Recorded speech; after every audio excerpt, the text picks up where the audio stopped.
ये सब क्या हो रहा है?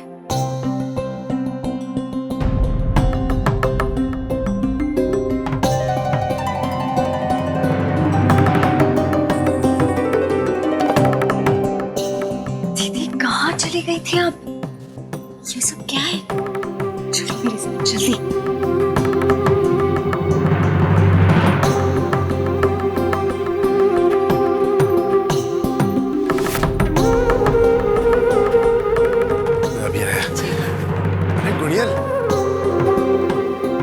तुझे विश्वास हो रहा है?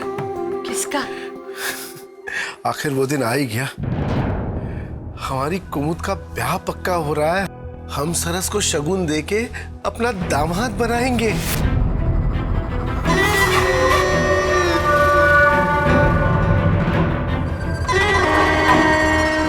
जीजा जी, आज से आप हमारे ऑफिशियल जीजा जी हो जाएंगे। कल हम सबको बाहर घुमाने ले जाना होगा। हाँ, नहीं समझे? ओहो, आज सारे मेहमानों के सामने शगुन देके आप दोनों का रिश्ता कराने वाले हैं हम लोग। हाँ,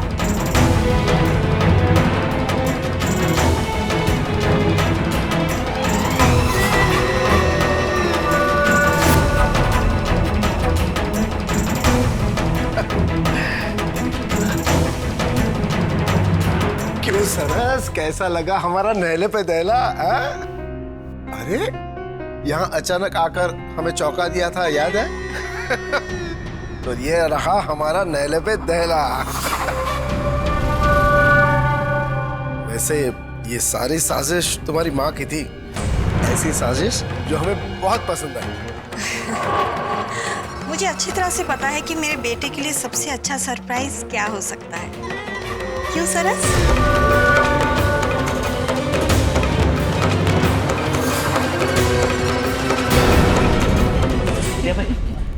अभी जी का फोन है। अरे आप खड़े क्यों हैं? आके बैठिए ना, यहाँ पे बैठिए ना। जी मौसीमा, आपको सब पता था?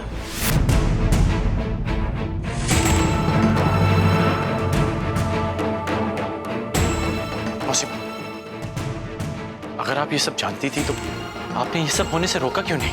इतना आसान नहीं है। दुनिया की मैं पहली माँ हूँ जिसे अपनी बेटी के रिश्ते का जश्न रोकना पड़ रहा है।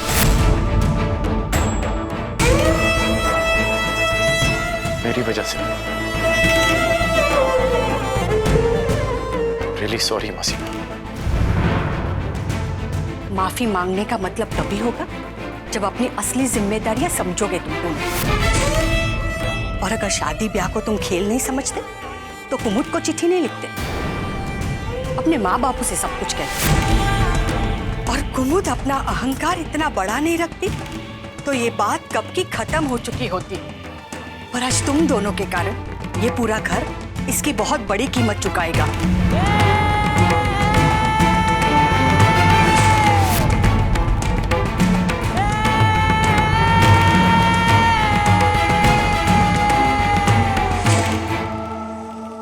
मॉम, ये सब क्यों किया आपने?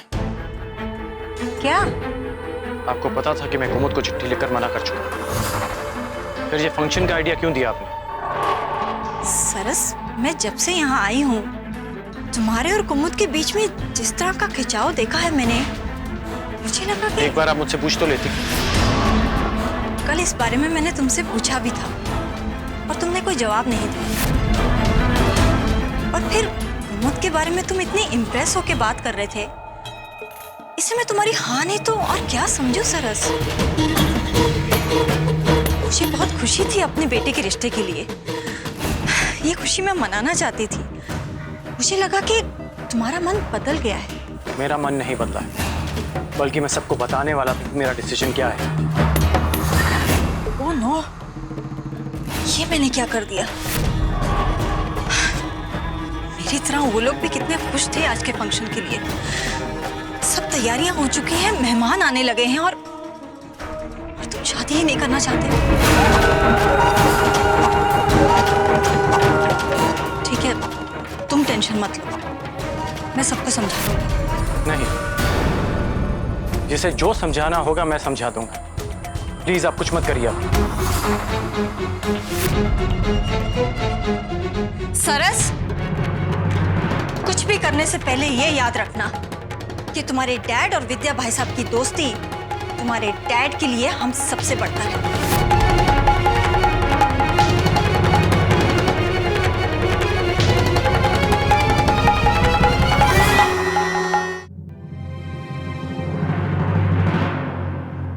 और कोई कुछ कहे ना कहे, मैं बाबू से सच और नहीं छुपा सकती।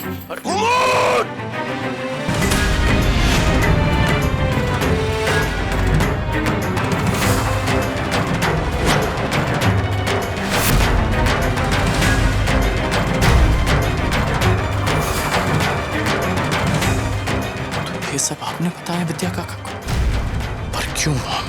बचपन से तेरे साथ बापू नहीं दोस्त बन के रहा, फिर भी तूने मुझे इतना बड़ा धोखा दे दिया।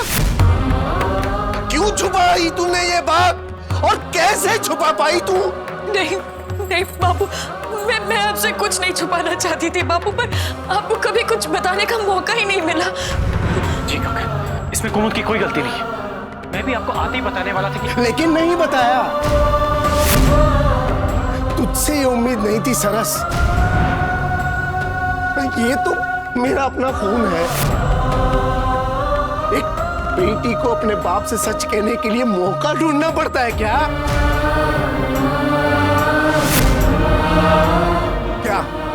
क्या सोचकर छुपाई तुमने बात? क्या सोच के कि मैं कमजोर हूं? हिम्मत नहीं है मुझ में सच का सामना करने की? नहीं बाबू, मैं आपका दिल दुखते हुए नहीं देख सकती थी बाबू। मैं आपका सपना टूटते हुए नहीं देख सकती थी बाबू। अरे कुमुद, अभी इतनी बड़ी नहीं हो गई है तू कि मेरे सपनों की जिम्मेदारी तू ले ले। तुझसे ज्यादा रिश्ते बनते और बिगड़ते देखे हैं मैंने।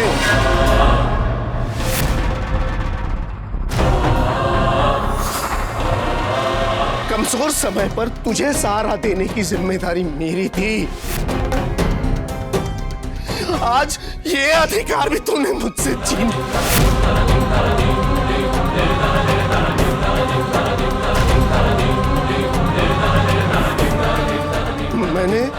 मैंने तुझे अपना गर्व समझा, सम्मान समझा। तूने तो अपने बापों को अपना दुख बांटने के लायक भी नहीं समझा। गिरा दिया तूने मुझे अपनी ही नजर में।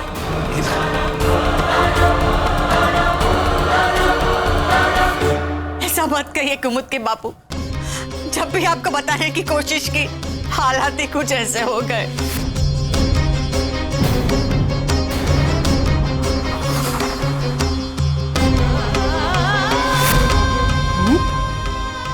तू भी ये सब जानती?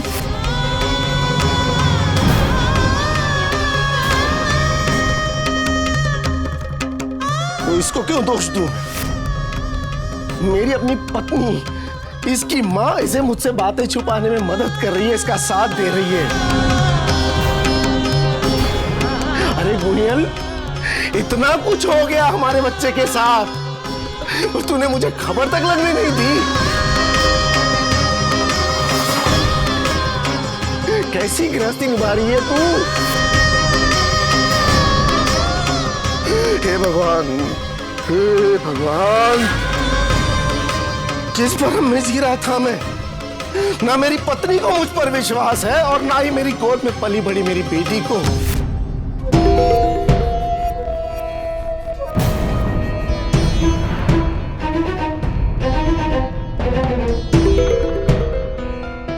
बाबू,